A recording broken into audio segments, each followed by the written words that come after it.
Мен Асқарбек Нұрзат, мен зергерлікке қатты қызығамын.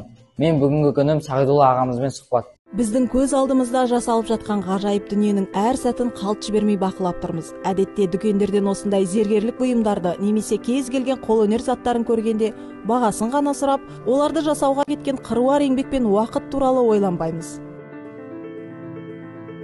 Зергерлік өнер ол біздің ұрпақтан ұрпаққа жалғасып келе жатқан қазақтың қолөнері.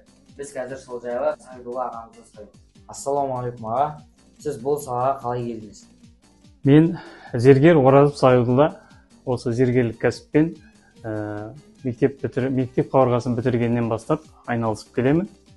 Қысқаша айтатын болсам, мектептің қабырғасында оқып жүргенде редколлегия мүшесі деп айтылады. Сол кездері қазіргі мысалға сынып бұрышы деп айтылады. Сондай сурет салу, сынып бұрышын жасау, сосын мерекелік шараларда сурет салып, сондай шараларға атсалысып жүрдім.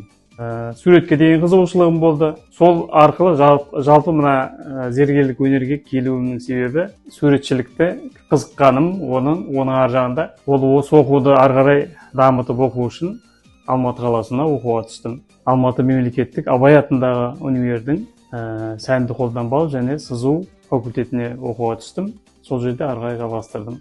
Зергерлік салада еңбек еткеніңізге қанша жыл болды? Бұл енді зергерлік кәсіпке келгеніме 20 жылдан асты. Қазіргі таңда өзіңіз шәкірт дайындап жатырсыз ба? Шәкірттерім бар қазіргі таңда жасап жатқан. Мысалы бір шәкіртім Маңғыстау жұлдыздары фестивалінде бірінші орынға ие болған. Бұл салаға жақсы сурет салу әсер ете ме? Басында айтып өткенімдей, бұл жерде ең бірінші сурет салып білу керек деп есептеймін өз басым.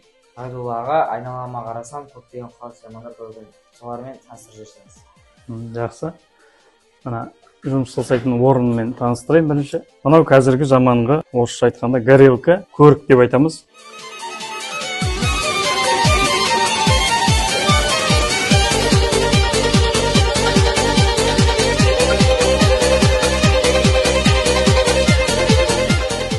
Сағиға, сіз қазіргі таңда жастарға қандай ақылыңызды айтар едіңіз? Осындай өзіміздің ертеден осы халқымыздың дәріптеп келатқан, насихаттап осы біздің заманымызға жетіп жатқан осындай зергерлік өнерді жастар үйренсе екен деймін.